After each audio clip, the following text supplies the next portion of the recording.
Okay, today we will finish the lesson 18, variation and selection, both core and supplement. Okay, can you hear me first? Yes. Okay, very good. Now you will realize that we already discussed this lesson as we were going through, but we will take this lesson separately because it's lesson number 18, variation and selection. Okay, I'm going to start. Now, I think you already know what is the definition of variation. Can someone tell me what's the definition of variation? Differentiation. Variation.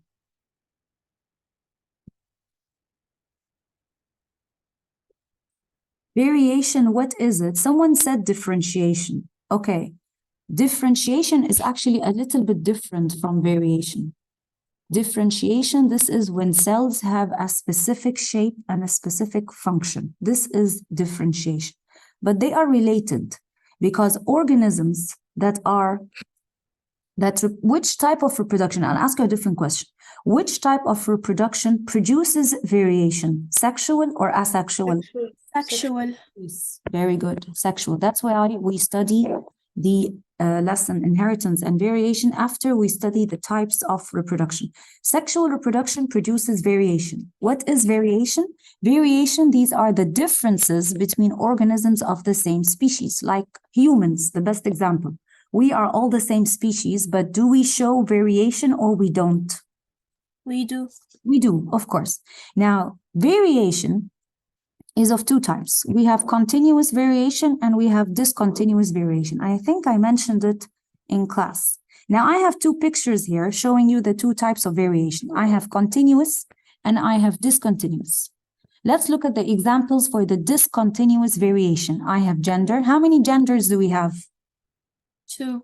Only 2. Do we have any other gender? Even in any other organism, human or not human? No. Only 2. If you think about it, we only have male and female. Let's look at the blood groups. How many blood groups do we have? 4. We have only 4.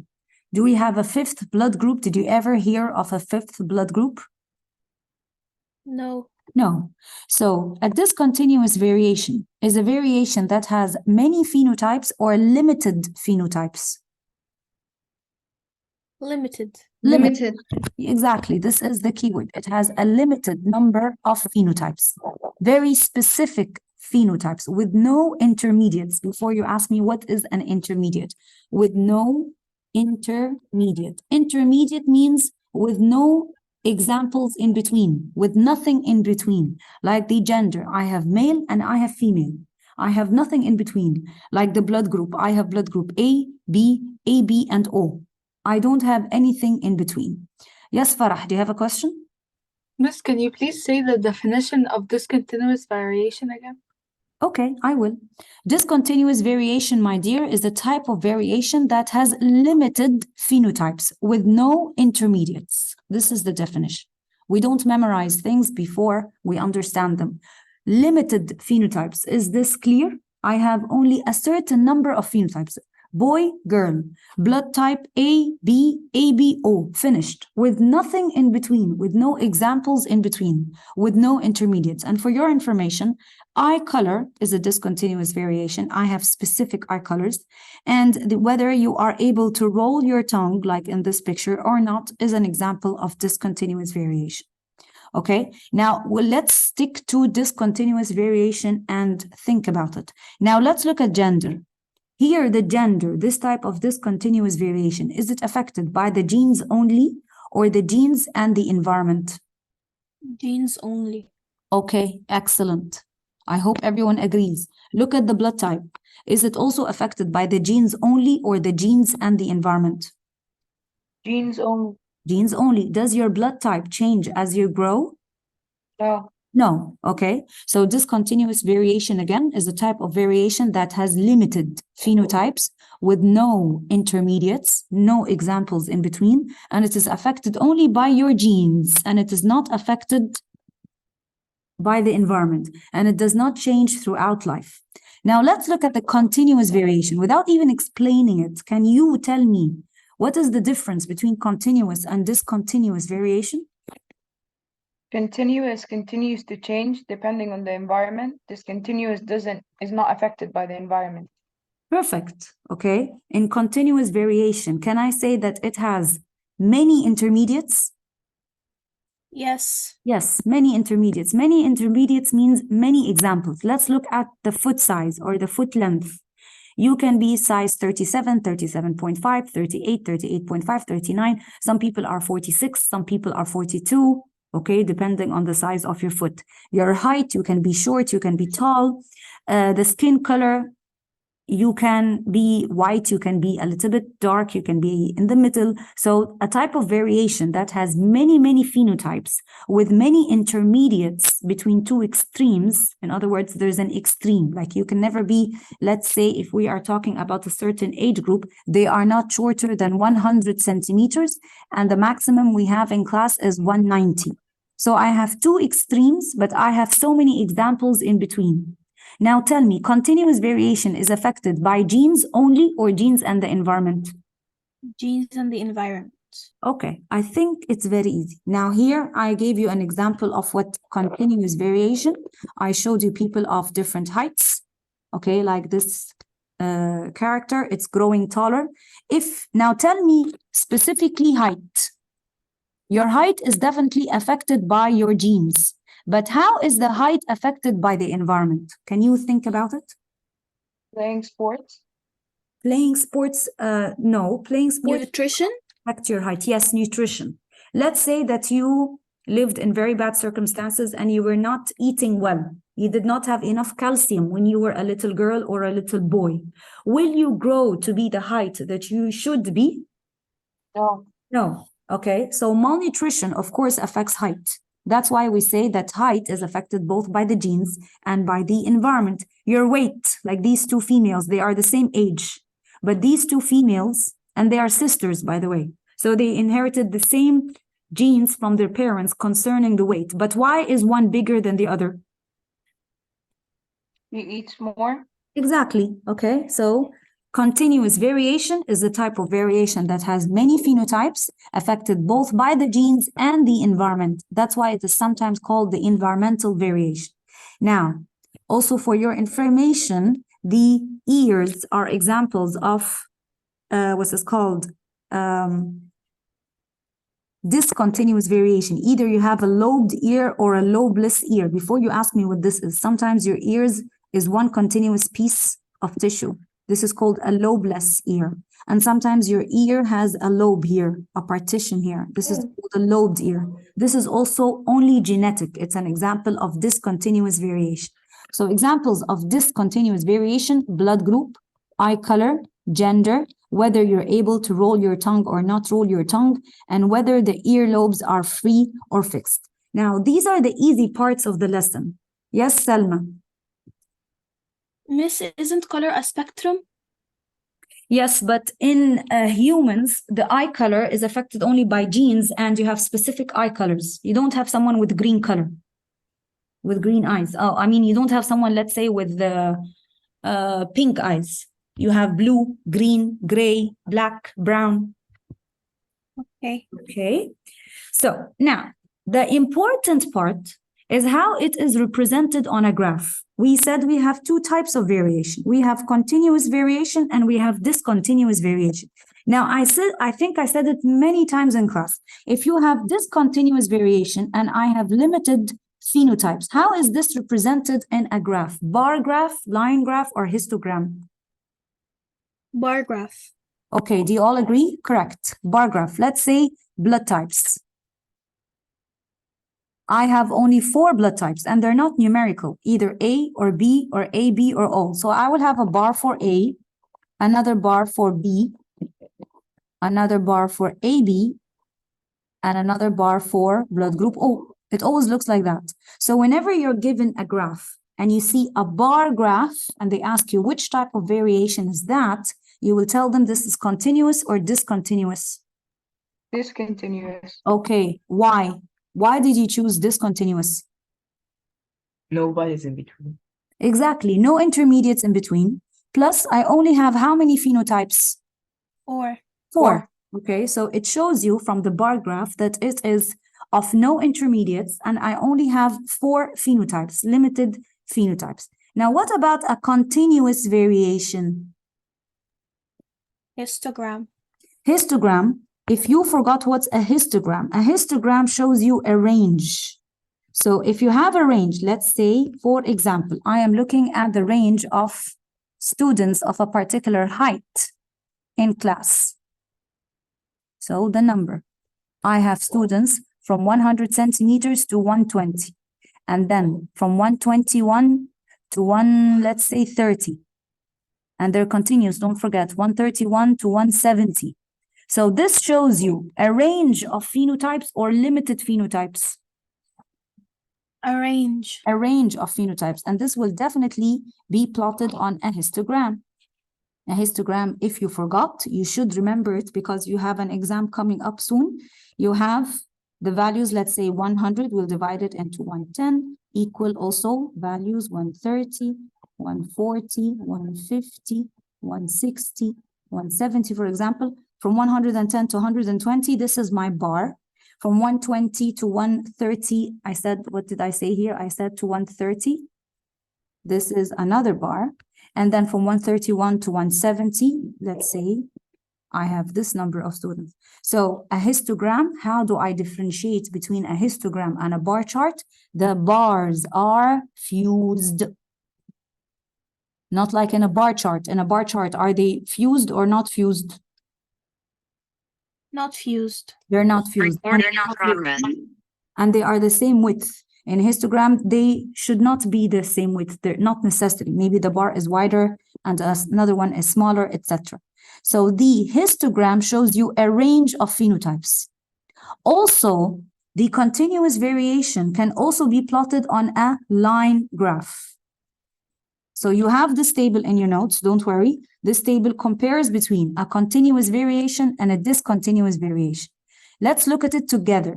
Continuous variation properties. No distinct categories. So in other words, I don't have limited phenotypes. I have unlimited phenotypes, no limit. Okay? Tends to be quantitative. Quantitative means it's numerical, like the length, the mass. Examples, height, weight, length of your finger, leaf length, representation. This is important. Either line graph or histogram. Controlled by both the genes and the environment. Genes and the environment. And if you memorize one column, the other column is the exact opposite. Discontinuous variation, I have distinct categories. Distinct categories means I have limited phenotypes. Nothing in between, no in between categories. No examples in between. Boy or girl, I don't have anything in between. Tends to be qualitative. Qualitative means not numerical. No numbers. Boy, girl, blood type A, B, AB, O. Okay? And these are the examples. And it is only represented by a bar graph. Only bar graph. Line graph and histograph represents a continuous variation. Controlled only by genes, not by the environment. Anything hard in what I said? No. Okay, if you have any questions, stop me.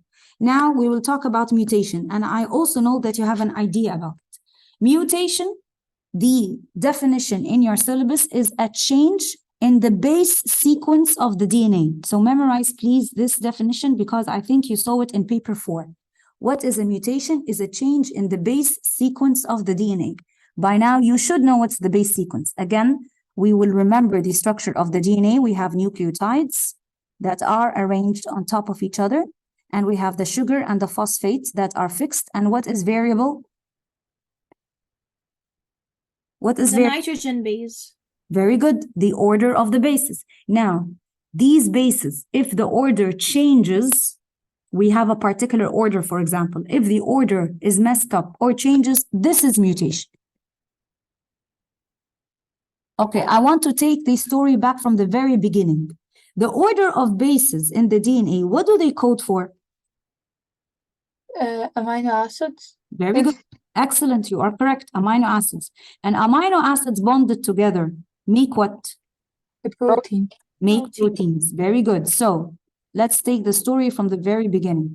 The order of bases, and especially 3 bases, code for 1 amino acid. It's called the base triplet. Many amino acids bonded together make a protein. If we have a mutation and 1 base, let's say, has been totally removed, or it has been replaced by another base, how will this affect the final protein? It will change how the protein functions. Exactly. And if you remember, we solved a question in paper 4 that asks about the mutation and its effect on an enzyme. Remember this question that we solved in class? Yes. Very good. It was an essay question. And the answer was, we will define mutation. We will say that mutation is a change in the base sequence of the DNA. When the order of bases will change, this wrong order will be copied on what? Messenger RNA. Very good, messenger RNA. One person is answering me, but I hope everyone understands. And if everyone has a question, you have to ask. Now, this wrong order of bases will be copied on the messenger RNA. And then this messenger RNA will leave the nucleus and go where? Ribosome. Very good. What will the ribosome do to this messenger RNA? It will translate it. It will bring the specific order of amino acids and bond them together. If the messenger RNA has a wrong copy, how will this affect the translation? It will be wrong as well. Very good. The order of amino acids will be messed up, and we will have a final protein that is mutated. Maybe an enzyme will not work. Maybe the protein will have a completely different function. It will affect the final protein that is made. Now, when we study the lesson ecology, we will study a lesson called ecology at the end of the year. We will know that sometimes mutation can be good and sometimes it can be bad. Number one, you need to understand also that mutation can give rise, it does give rise to different alleles and different genes. When we change the base sequence, don't we change the gene? We change the order of the bases. We will change everything from the very beginning. We will change the allele. We will change the gene. We will change the protein that is made. So mutation changes the base sequence of the DNA. So it therefore changes the alleles. It therefore changes the genes. Don't forget that a gene is a length of DNA that codes for a particular what? Protein. Protein. You have to understand so that you know how to study.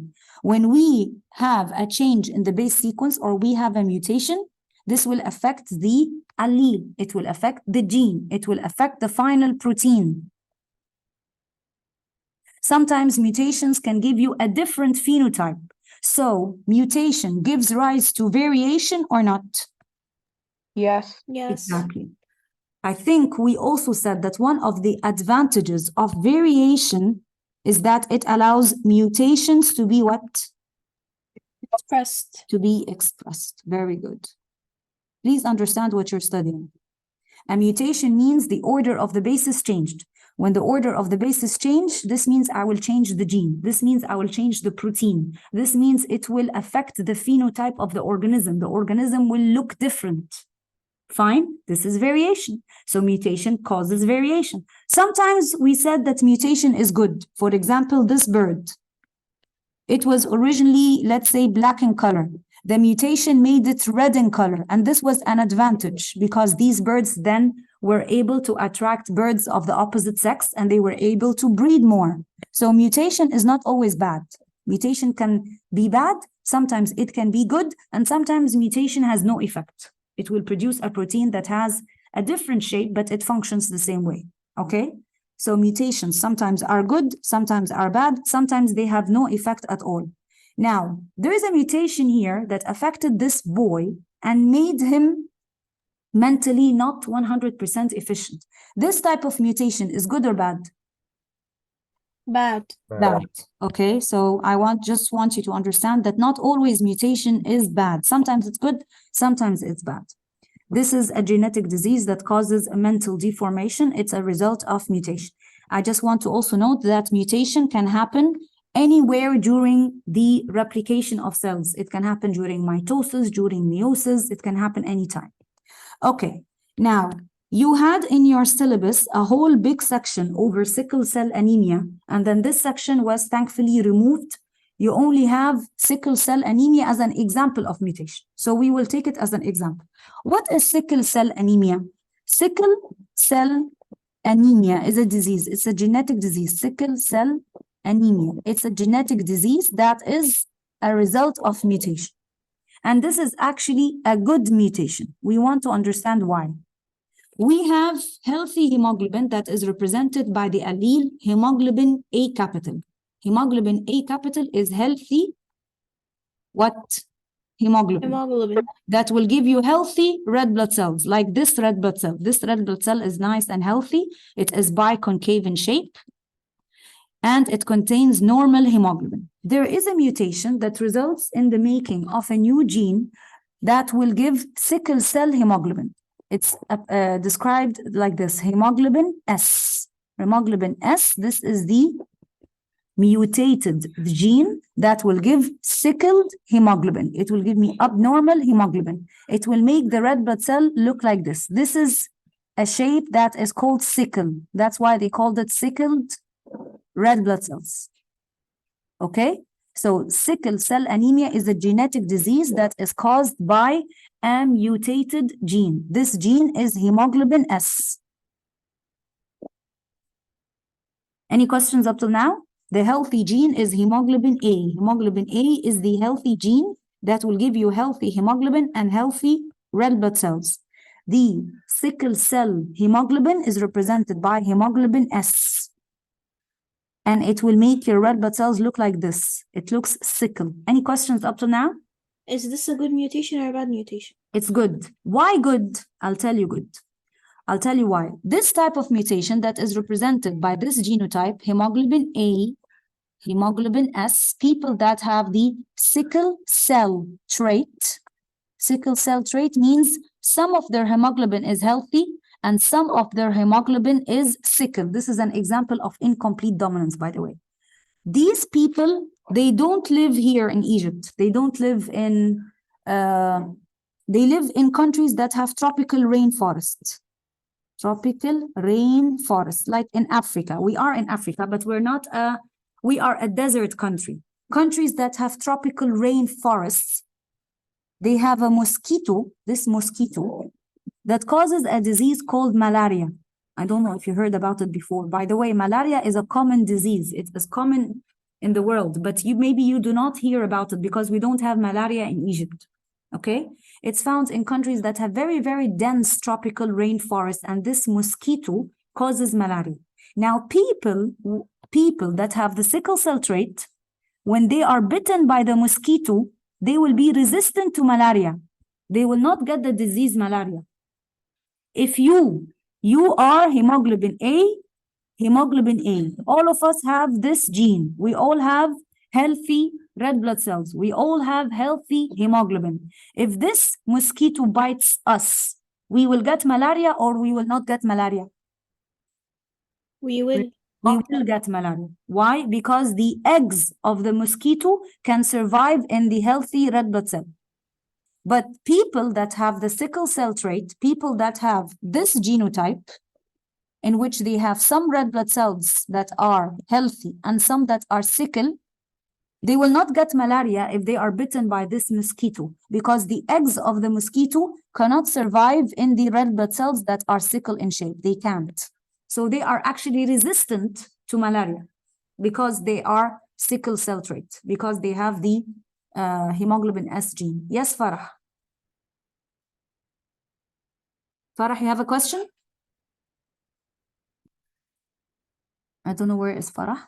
So going back to the sickle cell anemia. The sickle cell anemia is a genetic disease, and it is caused by a mutation. It's a good mutation or a bad mutation? Good. It's good, okay? Now, when we took sickle cell anemia in detail, we took that if you have this genotype, you are resistant to malaria or you are not resistant to malaria. Not resistant. You are not resistant. Very good. So you are healthy. But if you travel to this country and you're bitten by the mosquito, you will be sick from malaria. So you are not resistant to malaria. Malaria is not a nice disease, it's fatal. If you are born with hemoglobin S and hemoglobin S, this means all your red blood cells are sickle in shape, you will die at birth, God forbid, die at birth. Why? Because all your red blood cells are sickle in shape, and these red blood cells cannot carry enough oxygen. So the baby will not be oxygenated and the baby dies. People that live in Africa, most of the population have this genotype. They have some red blood cells healthy and somewhat Sickled. sickle. Exactly. They are described as being sickle cell trait. This is the good mutation, because when they are bitten by the mosquito, they will be resistant to malaria or not resistant? Resistant. Resistant. Okay, resistant to malaria. In the older exams, they ask a lot about sickle cell anemia. In the recent exams, they don't ask a lot about sickle cell anemia because it has been removed from the syllabus. But I just told you, in case they get a question about it, and you need to know that the sickle cell trait is an example of a good mutation because it gives people living in Africa resistance against the malaria disease.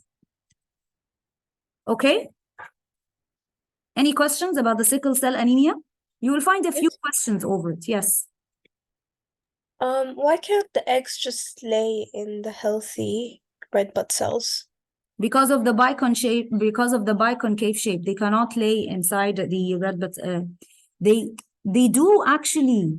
We said that if you have healthy red blood cells, the eggs can infect the healthy red blood cell. If you have sickle shape, the eggs will not be able to cause any problems to the sickle shape. That's why if you have the sickle shaped anemia, you are resistant. But if you have the healthy red blood cell, you will be sick with malaria. That's why you are not resistant, because you don't have sickle cell anemia. Those that have sickle cell anemia are resistant, but you are not. Are sickle red blood cells dominant trait? It's considered incomplete dominance, not co-dominance. Some of your red blood cells are healthy. Most of them are healthy, by the way, but you have a little that are sickle in shape, and there are different levels. You have mild, moderate, and severe anemia.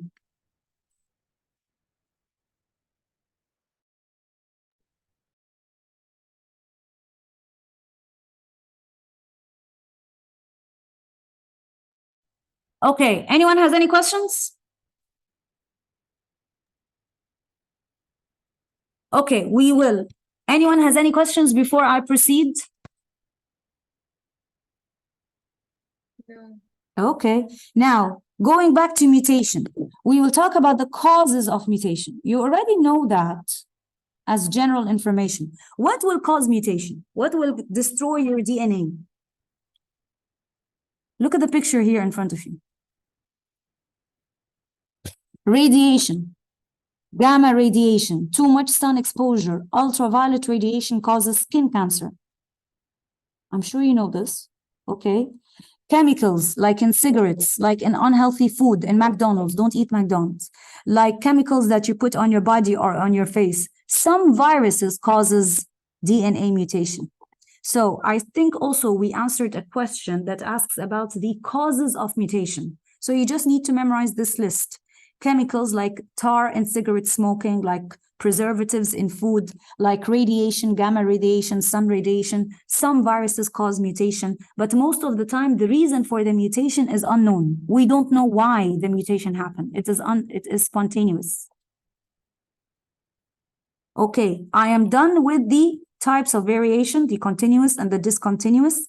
And we talked about mutation, we defined it and the causes of mutation, and we explained that mutation can sometimes be good, sometimes it can be bad, sometimes it can have no effect. Sickle cell anemia, I explained it even though it is cancelled.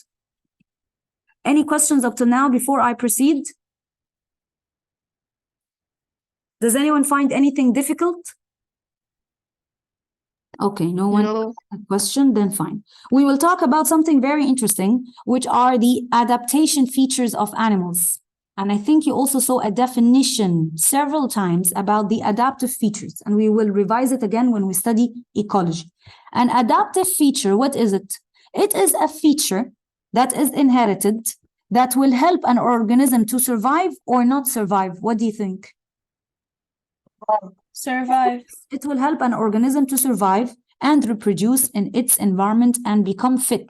Fit means it can live in its environment. For example, a camel can live in the desert. Why can the camel live in the desert? Its hump, its eyelashes, it has adaptive features. Very good. Why can the polar bear live in the cold? Because it has fats under the skin. Exactly. These are the adaptive features that make organisms adapted to live in their environments. And we will look at some examples. Structural adaptations. Structural adaptations means an adaptation in the physical properties of the organism, like this shark. Okay, this shark should be moving, but I don't know why it's not moving. Like this tiger, it has sharp teeth and it runs very quickly, etc., etc. This is something called camouflage. I'm sure you heard about it. You took it in year 6 or 7. What is camouflage? Can you see this lizard? I can, but it still looks similar to the surrounding. Very good. It blends with the surrounding. It has the same color. So the predators cannot see it and it will not be eaten. Okay? Look at this octopus. The octopus can change color. When it wants to hide, the color will be similar to the seabed so that it can camouflage. This is camouflage. When the organism blends with its surrounding and has the same color so that the predators would not eat it. I don't think anyone will want to eat the octopus. Okay, the penguin. This penguin. These penguins, why are they able to live in the cold? Because they have lots of fat, like you said, because they can huddle each other, they hug each other. I don't know if you knew that, but penguins, they always hug each other to make themselves warm. They have webbed feet like these so that they can swim in the icy water. Okay? Birds, they migrate. What is migration? Why do organisms migrate from one place to another place? Warm. Yes, to look for food, to look for a mate so that they go to warmer places. These questions are honestly, you will not find them in year 10. Usually they're core. What is hibernation? But I have to explain them. What are hibernation? Look at this bear. Where was this bear all winter? Sleep. It was Sleeping in a cave. sleeping. Yes, it was sleeping because it is saving its energy because it's very cold and it will wake up in the summer. So all winter it is sleeping to save energy and so that it can't find foods. I think we talked about polar bears. They live in the cold because they have thick fur and they have lots of fat and they are white like their surroundings and they don't feel cold. If you go there, you will freeze. Birds. I don't even need to talk about that. Why are birds adapted to fly? Why can they fly, but you cannot fly? Wings. They Wings. have wings, they have feathers, they're very light. Their bones are hollow, in case you didn't know that. They have very light bones. They have a stream-like body so that they don't cause any resistance while they are flying. They have beards. They have a tail on. They have a beak. You don't have a beak. Okay? Now, natural selection and artificial selection. If I finish that, then I will finish this lesson, both core and supplement. Let's talk about natural selection and artificial selection, and we will be finished. Let's look at this picture.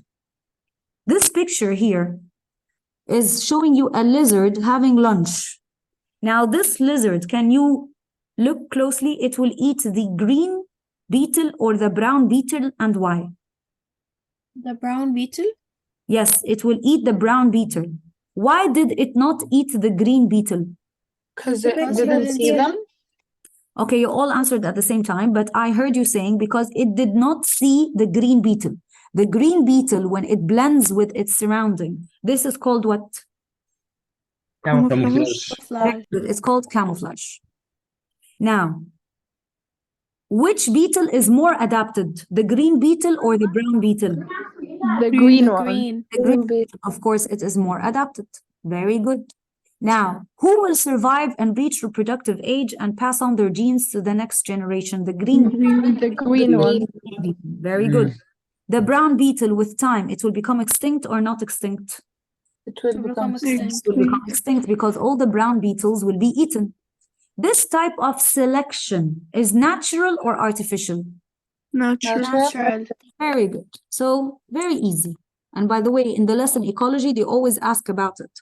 Natural selection. What is natural selection? This is when you have a group of organisms, you have a population of organisms that show variation. You always have to start in this order, in the order written exactly in your notes. Point number one, you will have to mention that you have a population of organisms that show variation. And then they start competing. So many of these organisms are produced and they start competing. There's always competition between the organisms. They compete for food, they compete for space, etc., etc., etc. 3, those that are adapted will survive and reach reproductive age and pass on their genes, and those that are not adapted will not survive, like this brown beetle. So you will talk about adaptation here and favorable characteristics. And with time, these brown beetles will become Extinct. extinct. And which beetle will remain? The green beetles. The green beetle. And with time, all the population will be green. And when organisms change with time, this is called what? Evolution. Evolution. Here, what was the pressure, the selective pressure that shows which beetle will survive? Who chose which beetle to survive? The Nature. yes, lizards, which is from nature. Did humans interfere in this process? No. No. So what is natural selection? Let's read it together because you have to study it in this order. First, we will say that we have variation in the population, and this variation is a result of what? Mutation. Mutation. These keywords have to be in the answer. Usually this question is out of 4 marks, but you will see it in the lesson ecology, a lot of questions over natural and artificial selection. You will start by mentioning that I have mutation, a change in the base sequence of the DNA that will cause variation between the populations. And these organisms, nature produces so many of those organisms, more offspring that the environment is able to support. Don't you notice street dogs in the street, don't they have 11 and 12 puppies? Did you ever notice that they have many puppies? You know how many survives from those 11 or 12 puppies? Maybe 3, because some of them are not adapted to survive. So let's go back to natural selection. You will first mention that you have mutation in the base sequence of the DNA, and this will give you a population that shows variation. Variation means some will be adapted and some will not be adapted. They will first compete for survival. Some will have adaptive features. Those that are in bold are the keywords. Some will have adaptive features. They will reach reproductive age. They will pass on these genes to the next generation. Okay? And then with time, those that are not adaptive will not survive, and those that are adapted will survive, leading to changes in the population with time, or what? Evolution. Clear?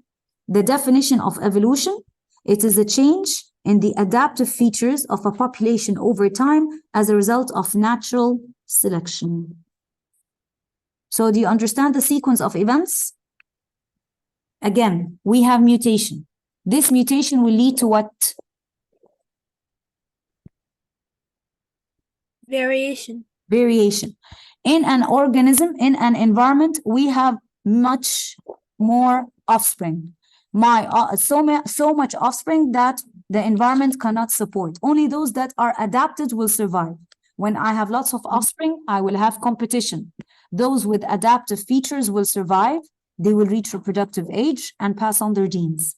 Alleles resulting in these favorable characteristics are passed on to their offspring at a higher rate than those with characteristics less suited to survival. In other words, only the genes that are favorable will pass on. Genes that are not favorable will not pass on.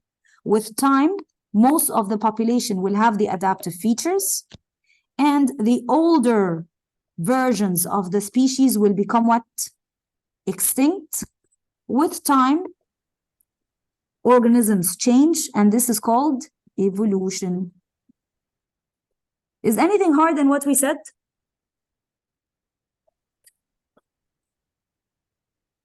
Again, going back to my lizard. If I want to discuss natural selection, because this question is very common, especially in the lesson ecology, and we will revise it again when we take ecology, you first have to say that mutation, I will write the keywords here, that the mutation will lead to what? Help me, I forgot. Variation. Variation. I have so many organisms. Can the environment support all these organisms? No. No, I have many organisms, many creatures, in other words. When I have many creatures, they start what? Compete. Very good. They start competing. They compete for food, for space, for mating. There's always competition. Now, who will survive and who will not survive? The adapter will survive. Very good. The Those more who have adaptive features, they will survive and reach reproductive age, and they will pass on their genes. You will just write this sentence as it is. And those that are not adapted will become Extinct. extinct. And I finished the question. The question wants those keywords. The last sentence you will say, organisms will change with time. This is evolution. And this resulted due to natural or artificial selection? Natural. Natural selection. I hope it's nice and clear. You will not see it in the lesson inheritance. You will see it in the lesson ecology. Now, can someone guess adaptive organisms? They live longer, they breed more, they pass on their genes, they do evolution. Okay, we will talk about this example when we study the lesson drugs. Leave this example for now. Now, can someone talk to me about artificial selection? If you understand natural selection so much, what is artificial selection? Why do I have this picture of this dog? People instead of nature choosing the who mates Favorable who مش traits. عارفة. Very good. Farmers, scientists, people, these are the ones that will choose. I will choose who will mate with who. And they will have children. And I will choose again from the children who will mate with who. And I can keep on repeating this practice for generations and generations. So this is called natural or artificial? Artificial. Artificial. Okay, very easy. And the name speaks for itself. Now, it clearly says in your syllabus, we need to know advantages and disadvantages. Tell me, which type of selection shows more variation, natural or artificial? Natural. Artificial. No, natural. In artificial, I choose specific features. I will choose it. Okay? So I do not allow the nature to choose. I don't allow variation here. So natural selection, advantages of natural selection is that there is more variation. Where is this? Advantages of natural. Where is it? You'll find it somewhere. Advantages of natural selection, there is more variation.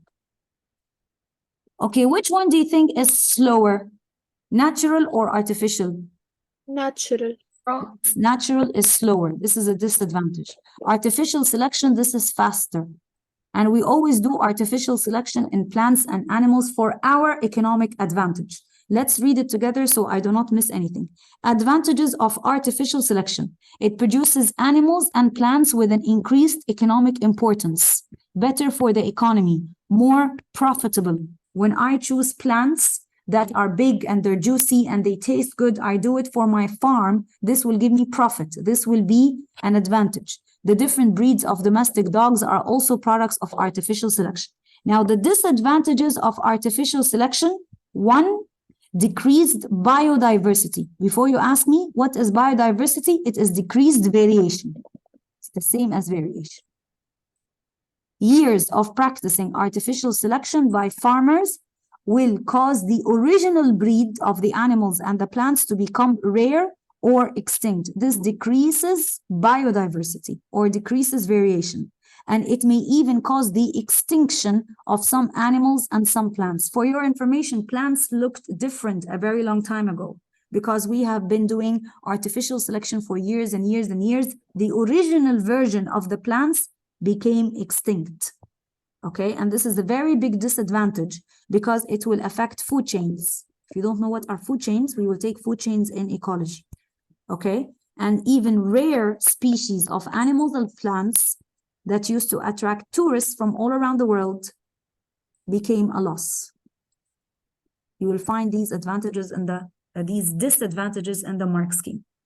So, do you understand what is selective breeding or artificial selection? Yes. Okay, I will read the steps with you and then I promise I'll let you go. When you are asked about how to carry out the steps of artificial selection, you will have to mention these steps in this order. You will say that the organisms with desirable features or favorable characteristics, they will be chosen and they will be made to breed together. Why do we do that?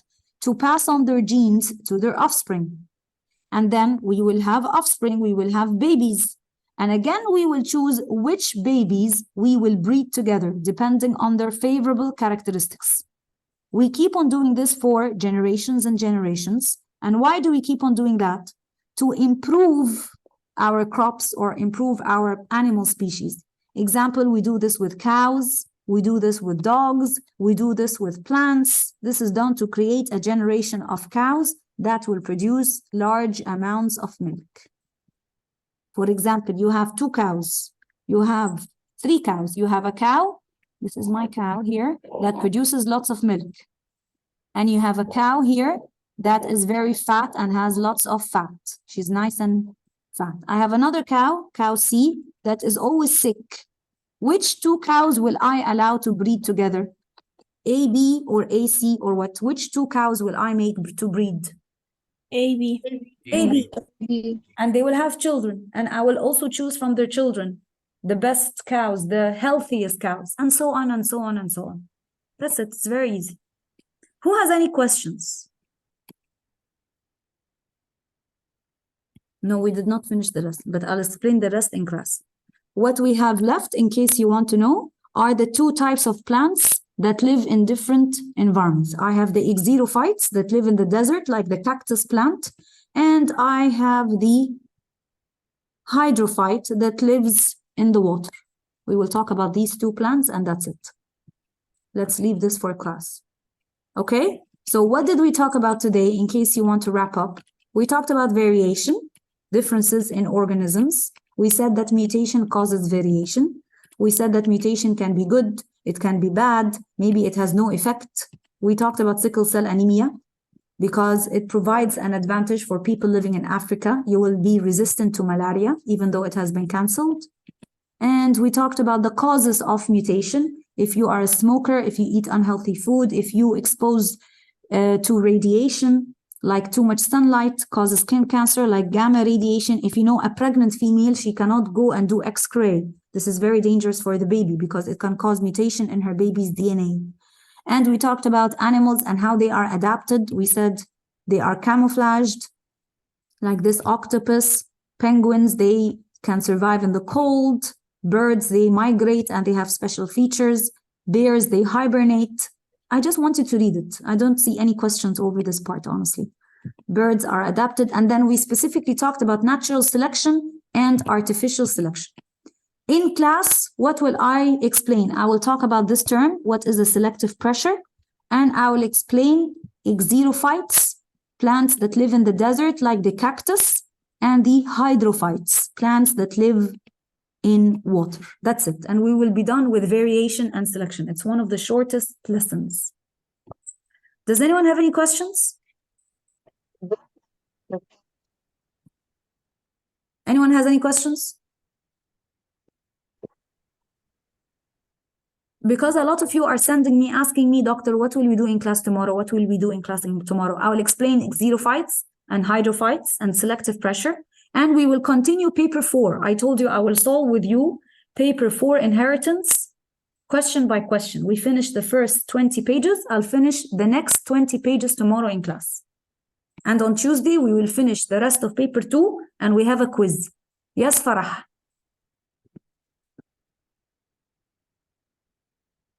Farah, why did you raise your hand? Hadiyah, why did you raise your hand? Do you have a question? Yes, Miss, can you go through the advantages and disadvantages of artificial selection? Okay, I will. Here. Yes. What's the problem?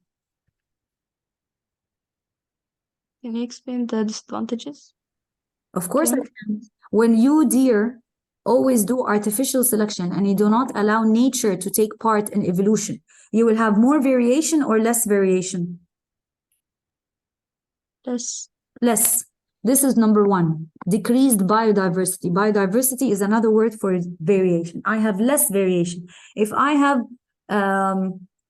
many dogs, like many puppies, and I only choose the puppies with long hair, and the puppies with short hair, I don't make them breed, then I will have a population of puppies. All of them will have long hair. All the short-haired puppies will become extinct.